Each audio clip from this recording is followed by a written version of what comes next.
Mir Sultan, Pakistan's first ever chess grandmaster and one of the best players in the world. He was born in 1903 in Pakistan, and at 7 he learned chaturanga, but by the age of 21 he was one of the best players in the world. And Sir Umar Harad, looking at his talent for playing chess, he took him under his wing and took him to London to play the best chess players out there. In 1929, he had won the Indian Chess Championship, but a year before that, in 1928 London, he lost badly. But the two guys above him, William Winter and Frederick Yates, helped him to train to win the British National Championship. Now, in May of 1930, he returned to London and played the best in the game. You name it, whether it be Capablanca, Alexander Alekhine, Rubinstein, Floro, and many other greats. Now, let's see one of his. Sultan starts his game with d4. Black replies by knight f6.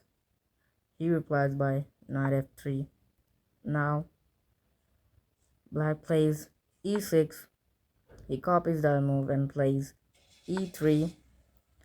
And now, black plays b6, making a way for the bishop to control the whole diagonal.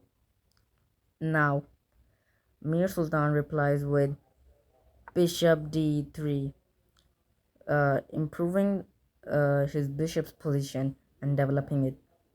And as usual, he plays bishop b7, knight to b2, and black strikes in the center by d5.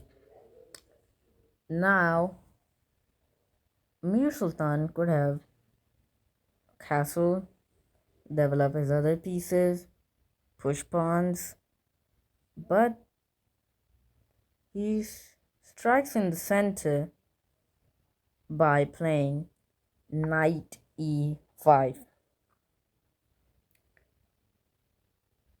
And the black pieces reply by bishop d6, attacking knight, and the Mir Sultan replies by f4, making a defense for making a sort of fortress for his pieces.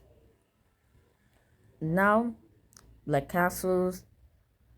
Now, Mir Sultan plays queen f3, attacking h7. He's trying to attack the f7 square. Black replies with knight f d7.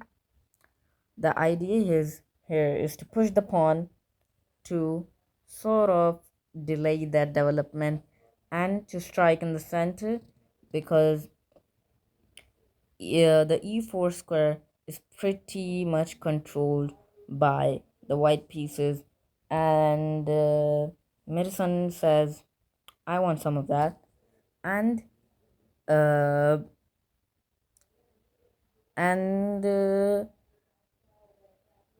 Mir Sultan replies with queen h3, same, attacking the h7 square. Now he plays as usual f5. Now, seeing that both the queen, there's the knight, the queen, the bishop, all pointing towards his king and trying to attack it. So he brings his knight back to, and then black says all of the pieces, whether it be the knight, the queen, or the bishop, they're all pointing towards my king. Now I have to protect it. I have to protect the h7 square, and that's why he plays knight No, he doesn't play knight df3. White pieces play knight df3, and black replies with knight f6.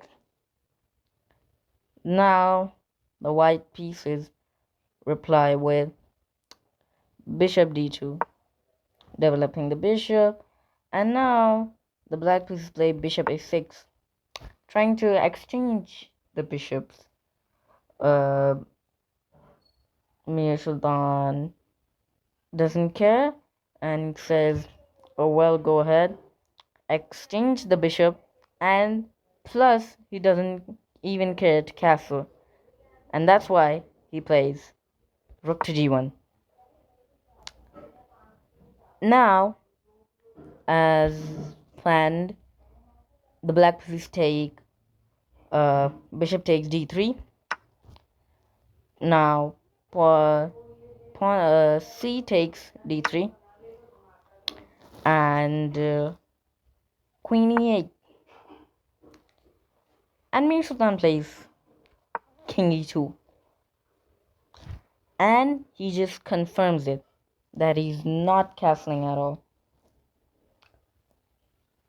He sort of played the bomb cloud variation, but I don't know. And black replies with knight bd7 in hopes to play c5, and white replies by queen h4, attacking the knight, but I don't see the idea here why he's doing that. Okay, and black replies with knight, no, sorry, not knight, but c5, and the white pieces play bishop c3. C takes on d4, bishop takes on d4, and the center is well controlled by the white pieces. Now the black pieces play knight c5, jumping in ahead.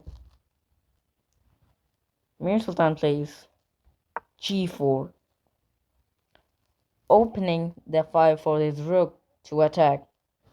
Now the black pieces take on a5 with the bishop. Now here knight takes back, protecting the pawn on g4. Pawn takes on no, sorry, knight takes on g, no, ah, damn, pawn takes on g4. Oh my god, I haven't taken my pills today, it seems like. Pawn takes on g4, knight takes on g4, and knight takes on g4, rook takes on g4.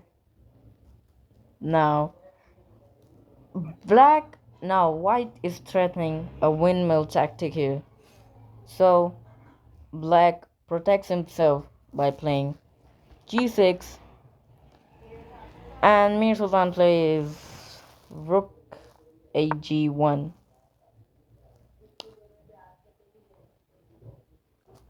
Now here the black pieces resign.